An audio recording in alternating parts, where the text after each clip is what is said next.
తాకట్లో ఉన్న మీ బంగారాన్ని విడిపించి ఆ రోజు ఆన్లైన్ రేటుకి కొంటాం. Sharma gold company. నమస్కారం, వెల్కమ్ టు సుమన్ టీవీ. నేను గీతాంజలి. ప్రస్తుతం మనతో పాటు శివరుద్ర సాధువు గురువు గారు ఉన్నారు. వారితో మాట్లాడదాం. గురుగారు నమస్కారం అండి. నమస్కారం అమ్మా.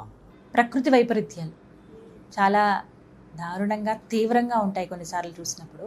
అయితే ప్రస్తుతం బాగా ఎదుర్కొంటున్నది అది తీవ్రంగా ఉంది అంటే రష్యా అలాగే జపాన్కి. ఎంత భారీ స్థాయిలో అక్కడ తీవ్రమైన భూకంపం సంభవించిందో చూసాము. అలాగే ఇప్పుడు జపాన్ రష్యా రెండింటికి కూడా సునామీ హెచ్చరికలు, ఆ సునామీ ఎంత తీవ్రంగా ఉందో పెసిఫిక్ మహాసముద్రంలో చూపిస్తూ ఉన్నారు. నిజంగా భయం వేస్తుంది. అంటే ఇలాంటి పరిస్థితులు ఒకసారి మనం ఆధ్యాత్మిక దైవిక పరంగా చూసుకుంటే గనక, పంచాంగం పరంగా చూసినా కూడా షష్టగ్రహ కూటమి ప్రభావమే ఇదంతా అని చెప్పి కొన్ని వార్తలు వస్తూ ఉన్నాయి. నిజంగా ఆ ప్రభావమే అంటారా? అంటే గడిచిపోయి 2 నెలలు దాటిపోయింది అయినా కూడా ఇంకా ఆ ఎఫెక్ట్ ఉంటుందా? ఇంకా ఎలా చూడబోతున్నాము?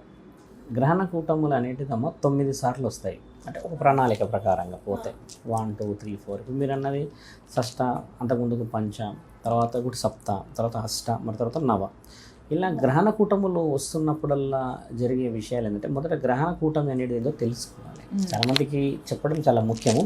లేకపోతే మీరు అన్నట్టుగానే ఎవరో ఒకళ్ళు గ్రహణ కూటమి తర్వాత ఇలా జరిగిపోయింది అని అంటే అవతల వ్యక్తి ఇది నిజమేమో అని అనుకొని భ్రమలో ఉంటారు. కాబట్టి గ్రహణాల కూటమి అనేది నేను గతంలో కూడా వివరించాను. ఒక చంద్రబింబాన్ని, ఒక సూర్యబింబాన్ని కదలకుండా ఆపేటి మిగతా గ్రహాలదే కూటమి. కూటమి అంటే ఏంటంటే ఒక 4-5 కలవడం తల్లి. అంటే ఒక దగ్గరికి గ్రూప్స్ అనుకోండి. ఇప్పుడు సూర్యుడు ఇలా ఉన్నాడు తల్లి, చంద్రుడి దగ్గరికి వచ్చిన దాన్ని మనం మాసం అంటాం. అంటే అమావాస్య కానీ తర్వాత పౌర్ణమి అని, పురన్మాసి అంటారు యాక్చువల్లీ. ఇవి రెండు ఏం చేస్తాయంటే ఒక గీత దాటి వెళ్ళిపోయే అవర్స్ 12 అవర్స్. ఇవి కదలకుండా ఒక దగ్గర ఉన్నదాన్ని గ్రహణము అని అంటారు. అంటే ప్రభావితమైనది. సూర్యుడి పైన చంద్రుడు ఉంటేనేమో చంద్రగ్రహం అంటారు, ఇలా మళ్ళీ రిటర్న్గా ఉంటేనేమో సూర్యగ్రహణం అంటారు. అలా ఉన్న సమయంలో భూమండలంలో ఏ దేవీ దేవతలకే కానీ, కొన్ని ప్రాంతాలకే కానీ కొన్ని అరిష్టాలు లేకపోతే కొన్ని దురదృష్టాలు ఏదో మాట్లాడింది మన దగ్గర తెలుసు, సంభవిస్తాయి అంటారు. ఇక్కడ మీరు అన్నట్టు గ్రహణ కూటమి ఏంటంటే అమ్మ 1, 2, 3 అట్లా 7 గ్రహాలు ఒకవైపుగా ఇలా తిరుగుతుంటాయి అన్నమాట. అంటే గ్రహాల కలయిక ఏంటంటే తిరగడం. కాబట్టి ఈ సూర్యుని చంద్రుడిని ఒకటేసారి ఇవి ఆపేస్తాయి. ఇలాగా ఇవి ఆపినప్పుడు జరగబోయే కార్యక్రమం ఏంటంటే, మీ భూమండలంలో ఏం జరుగుతుందంటే ఒక్కొక్క నక్షత్రం ఒక్కొక్కళ్ళ జాతక బలాన్ని మీద ఆధారపడి ఉంటుంది. కొంతమంది ఏమో ప్రీమెచ్యూర్గా పుడతారు, కొంతమంది ఏంటంటే అమ్మ 11 monthsలో కూడా పుట్టే వాళ్ళు ఉంటారు, హెవీ వెయిట్లో పుట్టే వాళ్ళు ఉంటారు. కొంతమంది ఏంటంటే అమ్మ ఈ బ్రెయిన్ సంబంధించిన సమస్యను లేకపోతే గర్భవతులు ఇలాంటి వాళ్ళ దాని మీద ప్రభావం పడుతుంది అనడానికి ఏంటంటే వాళ్ళు అబ్నార్మాలిటీగా ఉండడం అని, న్యాచురల్ కాదు వాళ్ళు. ఇప్పుడు మీరైనా నేనైనా ఇంకెవరి వ్యక్తులైనా కూడా తట్టుకోవచ్చు ఏదన్నా చిన్న ఎఫెక్ట్, ఫీవర్ కానీ ఇంకేదైనా ఎఫెక్ట్. వాళ్ళు తట్టుకోలేరు. ఎందుకంటే ఆల్రెడీ వాళ్ళ పైన ఒక బరువు ఉంటుంది. బాల్యం ఎంత అయితేనేమో బాల్యం ఎంత బరువు, చిన్న పాప. ఒకవేళ ప్రీమెచ్యూర్ అంటేనేమో ఆయన గారు ఎదగనేది మైండ్ సెట్. కొంతమంది ఇలా ఉండడం చేత ఈ ప్రభావాలు అతి నీలంగా లోపలికి రావడం, అంటే మైక్రో లెవెల్లో కొన్ని రేస్ అంటే కిరణాలు రావడం చేత ఎఫెక్ట్ అవుతుంది అనేది నానుడి. అది నిజం ఎంతవరకు అయింది అనేది ఇప్పుడు తెలుసుకోవాలి. ఇప్పుడు గ్రహణాలన్నిటికీ అధిపతి శివుడు. ఆ రోజు గుడిలు మొదట మూసేస్తాం తల్లి. ఒక పాజిటివ్ని మనం మూసేసాం. తర్వాత కొన్ని గ్రామ దేవతలను మూసేస్తాం. అంటే 2వ పాజిటివ్ని మూసేసాం. 3వ పాజిటివ్ ఏంటంటే మనం బయటికి రాము కదా. ఈ 3 జరిగేది ఏంటంటే మనము నెగిటివ్లోనే కూర్చున్నాం. ఇప్పుడు నేను అనేది ఏంటంటే పాజిటివ్ మన దగ్గర ఏముందంటే, మీరు ఏ మతాన్ని తీసుకున్నా, ఏ కులాన్ని తీసుకున్నా, ఏ పురాణాన్ని తీసుకున్నామో ముల్లోకాధిపతిని బందీ చేసేది ఎక్కడ లేదు. ఎందుకంటే ఆ గ్రహణాలన్నిటికీ అధిపతి అయిన 14 లోకాలకు అధిపతి. కాబట్టి ప్రతి ఊరిలో శివాలయం ఉండాలని అందుకంటారు. ఒక మాట ఖచ్చితంగా గుడిలో కూడా శివాలయం ఉండాలంటారు. ఒకప్పుడు ఏంటంటే ఊరిలో ఒక ఊరే ఉండేది, ఒక గుడో 2 గుడిలే ఉండేవి. ఇప్పుడు ఏంటంటే చాలా గుడిలు అవ్వడం చేత ఒక శివలింగం అన్నా పెట్టండి అని అంటారు. దాన్ని ముఖ్యమైన ప్రణాళిక ఏంటంటే అమ్మ, ఆ రోజు దేవీ దేవతలందరికీ కట్లుబడినాయని అన్నీ మూసేశారని అనడం చేత, శివుడికి అలాంటిది లేకపోవడం చేత ఆ రోజు అయినా ప్రణాళిక చాలా బలంగా అందరినీ గమనించి కాపాడుకుంటాడు అనేది ఒక నానుడి సాధువుల ద్వారా ఉంది. అది నిజం కూడా. మన వాళ్ళు చేసేది ఎందుకు పూజలు చేయరు, భయంలో ఉంటారుగా. గ్రహణం అని, అమావాస్య అని, పౌర్ణమాసి అని అలా భయాన్ని చాలా మంది క్షుద్ర పూజల ప్రయోగాలుగా చూస్తారు. ఎందుకంటే దైవం బందీ అయ్యేవాడు ఉంటుంది ఆ సమయం. కానీ దైవాధిపత్యాన్ని కూడా ఒక సారథి నడుపుతున్నవాడు, అసలైన వాడు బందీ కాలేడు. మళ్ళీ అది గమనించరు మన వాళ్ళు గమనించాల్సిందంట. ఇలవెలుపులు కులదైవాలు బందీ అయిపోతారని చెప్పేసి అలా ఉండడం చేత ఇలా ప్రభావం ఉంది అని అంటారు. అంటే అది ఆ రోజుకు 2 రోజులకు 3 రోజుల వరకు గ్రహణాలకు సంబంధించిన ప్రభావం. 3 నెలలు అయిపోయిందమ్మా. 3 నెలల తర్వాత ఒక ప్రాంతం మునిగిపోదు. ఎందుకంటే మునిగిపోవడానికి పైన ఏ గ్రహణం ఇప్పుడు అడ్డుంది? అడ్డున్న సమయం అయిపోయింది. ఇప్పుడు ఉన్నాయి సూర్యుడు చంద్రుడు, వాళ్ళు నార్మల్గా ఇప్పుడు 9వ తారీఖు పౌర్ణమి. ఈ పౌర్ణమి విషయ వివరణలు వేరు. మానవుల తప్పిదాలు తెలుసుకోవాల్సిన అవసరం ఏంటంటే అమ్మా, అతి నీలంగా అంటే చాలా చిన్న చిన్న మైక్రో లెవెల్గా ఉన్న ఏదైతే భూమి ఉంటుందమ్మా, కొన్నిటి దగ్గర తటస్థంగా ఉంటుంది. అది చాలా సన్నగా మట్టి లోతుకు పోతున్న కొద్ది ఇంకా అది మట్టి వస్తుంది. అలా ఉన్న ప్రాంతాల్లో ఎప్పటికైనా భూకంపం వస్తుంది అనేది మనందరికీ తెలుసు. అసలు ఎందుకు వస్తుంది అంటే అమ్మ, భూకంపం రావడానికి గల మొట్టమొదటి కారణం ఏంటంటే, నీవు స్వతహాగా ఫిల్టర్ చేస్తున్నావు పిల్లర్ని, భూమి బరువు లేదు అక్కడ. ఇంకో విషయం, ఇప్పుడు భూకంపం సముద్రంలో కూడా వస్తుంది, ఏమంటారు పెద్ద పెద్ద సునామీ లాగా వచ్చి ఇప్పుడు పోతుందని అంటారు కదమ్మా, అక్కడ కూడా కింద భూమి ఉంటుంది, అక్కడ నుంచి వచ్చిన ప్రభావం పైకి చూపిస్తుంది. ఇప్పుడు అలలో ఇలా స్క్వేర్ టైప్ వచ్చినట్టు కనబడ్డది మనకి, రెక్టాంగిల్ టైప్లో వచ్చినప్పుడు కూడా సముద్రంలో ఏదో ప్రమాదం జరుగుతుంది అనేది మనం 2 months క్రితం మనం మాట్లాడుకున్నాం. అలా ఈ ప్రాంతాలు మునిగిపోవడానికి గల ముఖ్యమైన కారణాలు ఏంటంటే అమ్మ, కొన్ని ప్రాంతాల్లోనే అనుమతులు ఉంటాయి కట్టేది. లేదు స్వామి ఇది 100 సంవత్సరాల నుంచి డెవలప్ అయింది అంటే, ఇది 100 సంవత్సరాలు కాదు, 1000 సంవత్సరాల క్రితం కూడా ఇది నార్మల్గా వ్యవసాయ భూమి అనుకో అమ్మ. దానికి కొన్ని రోజులు పడుతుంది ఆ ఎఫెక్ట్ రావడానికి. ఇప్పుడు వచ్చిందని అనుకోవచ్చు. ఇప్పుడు మనం అనుకోలేము. ఢిల్లీలో అమ్మ ఎప్పుడు భూకంపం కానీ హెవీ రెయిన్ వస్తుందని ఎవరు అనుకోలేరు.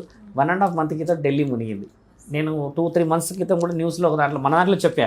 అంటే పరమాత్ముడు ఏం చేస్తాడంటే అమ్మ, అవసరం ఎక్కడైతే ప్రాయశ్చిత్తానికి సమయం వస్తుందో అక్కడ పండిస్తాడు. అది ఆయన గారి డ్యూటీ. ఇప్పుడు మన వాళ్ళందరూ ఎర్త్క్వేక్ వచ్చిందన్నా, లేకపోతే సమ్వేర్ ఏదైనా సునామీ లాంటిది వచ్చిందన్నమ్మ, it is a filterisation for next generation. ఇది ఎందుకు ఆలోచించలేము అంటే, జాగ్రత్తలు ఎందుకు ఇవ్వడం? ఇప్పుడు అందుకే చెరువులు కానీ, ఈ లోతట్టు ప్రాంతాలు కానీ, కొండ ప్రాంతాలలో మన నివాసానికి పని చేయవు అవి. మనోళ్ళు ఏకంగా కాపురాలు పెట్టేస్తున్నారుగా, పెద్ద పెద్ద బిల్డింగ్లు పెట్టి మరి అక్కడ. మరి అది ఒక సమయం వచ్చిన తర్వాత పరమాత్ముడు పెకిలించకపోతున్నాడు. ఇప్పుడు ఎంతమంది చూడడం 100 ప్రాణాలు, అందులో అమాయకులు ఉండవచ్చు, పాపం చేసిన వాళ్ళు ఉండవచ్చు. దీంట్లో ఏంటంటే అమ్మ, సంఖ్యాశాస్త్రం బాగా మాట్లాడుతుంది. వివరంగా చెప్పాలంటే చాలామంది ఫీల్ అయినా కూడా చెప్తాను నేను. సంఖ్యాశాస్త్రంలో మాకు బోధన ఇచ్చే సమయంలో గురువులు చెప్పిన మాట ఏంటంటే అమ్మ, చాలా తెలివిగా పోవాలి. ఒక రేపు ఎవరికి చేయబడుతుంది అని ఒకసారి అడిగారు మా గురువు గారు. అట్లా అమ్మాయిలు చేస్తారు కదా స్వామి, ఇట్లా ఒంటరిగా ఉన్న వాళ్ళని చేస్తారు కదా స్వామి అని అన్నాం. వాస్తవమే, అది కర్మమే, ఎందుకంటే అనుభవించక తప్పదు కదా. సంఖ్యాశాస్త్రాన్ని నమ్మిన దాంట్లో ఏం రాసున్నదంటమ్మా, ఈరోజు బాధితురాలు ఎవరైతే బాధను అనుభవించే వాళ్ళు ఉన్నారో, ఒక జన్మాల్లో వాళ్ళు ఎక్కువగా కామం ఉండడం చేత, బలవంతంగా వేరే వాళ్ళని ఇబ్బంది పెట్టడం చేత, ఆ బలవంతానికి అమాయకులు బలైపోయినప్పుడు వాళ్ళ అర్థనాదాలు, వాళ్ళ కోపము, వాళ్ళ యొక్క ఏదైతే శోకము, పాపము ఇట్లా అంట పెడతారు కదమ్మా. నన్ను అది చేసావు, ఇది చేసావు, నన్ను ఇబ్బంది పెట్టావు, మనోభావాలను అది చేసావు అంటారు కదమ్మా. ఇలాంటి వాళ్ళందరూ ఒక 15 మంది, 10 మంది, 20 మంది అయ్యారే అనుకుందాం తల్లి. అలాంటి వాళ్ళందరూ మరో జన్మలో వీళ్ళు ఆ కారణం చేతనే వీళ్ళ మనసులంతా దెబ్బతినడం చేత, ఎవరైతే ఆ కారణాన్ని చేశాడో ఆయన గారు స్త్రీలాగా పుట్టి ఈ 10 మంది 12 మంది కలిసి ఆయన ఇబ్బంది పెడతారు. అప్పుడు ఆ బాధ తెలుస్తుంది అనేది సంఖ్యాశాస్త్రానికి సంబంధించిన విషయం.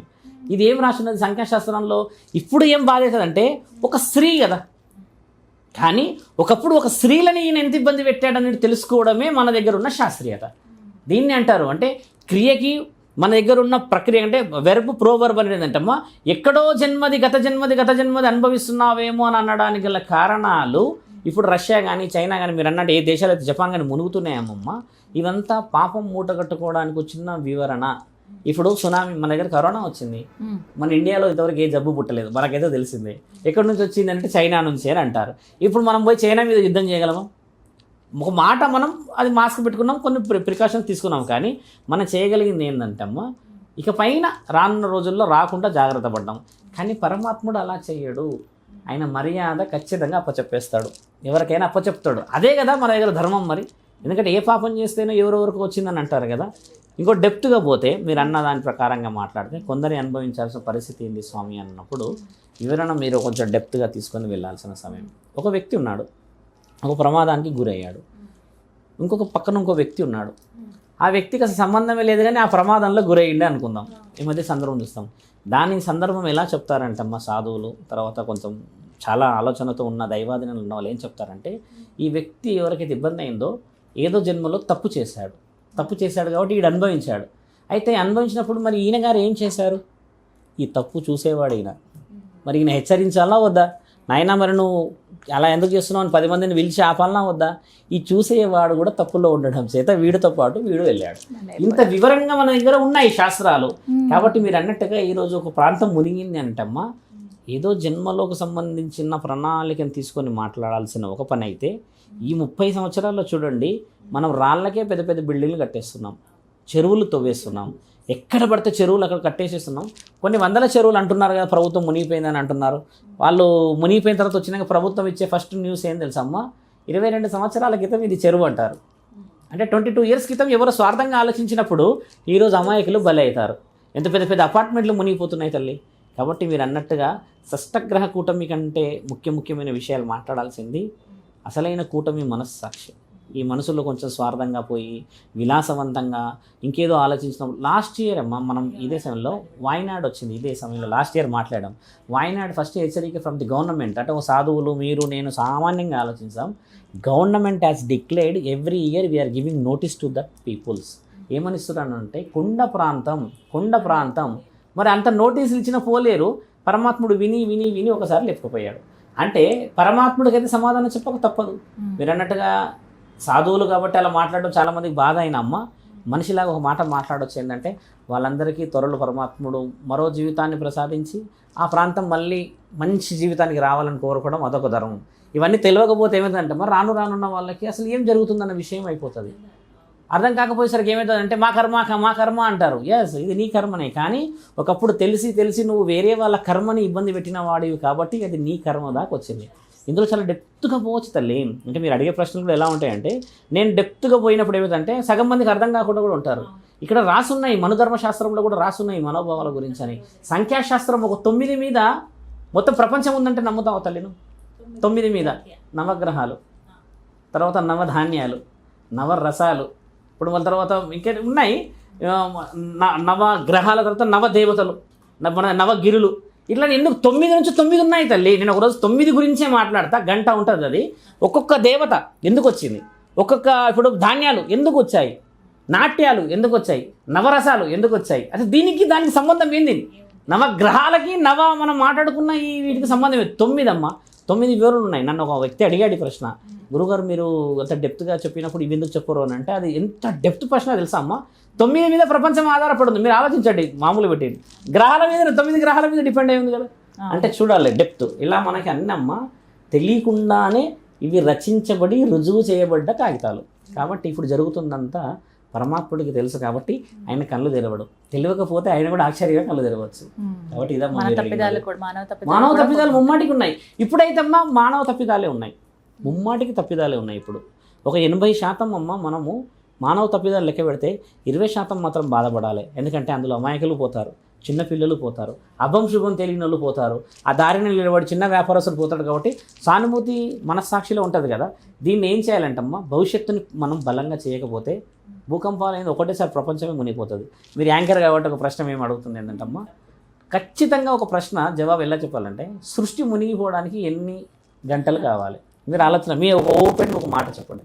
సృష్టి మునిగిపోవడానికి ఎన్ని గంటలు కావాలి? మొత్తం ప్రపంచం మొత్తంలో ఎన్నో దేశాలు ఉన్నాయని కదా, సృష్టి మునిగిపోవడానికి ఎన్ని గంటలు పట్టొచ్చు మీ ఆలోచన? గంటలు అవసరం లేదనుకుంటున్నాను అంటే కదా, సృష్టి మునిగిపోవడానికి ఓన్లీ 30 సెకండ్స్, 30 సెకండ్స్. మీరు మనం గంటల్లో ఉన్నాం. ఇంకా సృష్టి మునిగిపోవడానికి ఓన్లీ 30 సెకండ్సే అవసరం అంట.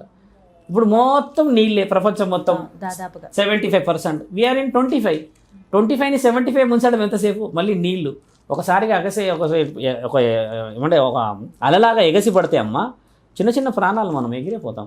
పెద్ద బిల్డింగ్ 30 సెకండ్స్ మీద లైఫ్ నడుస్తుంది. మనది ఆలోచించండి. అంటే డెప్త్గా పోతే ఏముండదు చూడండి. అందుకే అంటారు చాలామంది, ఎప్పుడూ పోయే ఈ ప్రాణానికి విలువైంది ఎక్కడుందని అంటే, ధర్మం ఉన్నంత వరకు పరమాత్ముడు ఉంటాడు. ఎక్కడైతే ధర్మం అనేది లేదో మీరన్న అంతిమం మొదలైనట్టే తల్లి. అదమ్మా వివరణ. చక్కగా వివరించారు. ధన్యవాదాలు గురుగారు.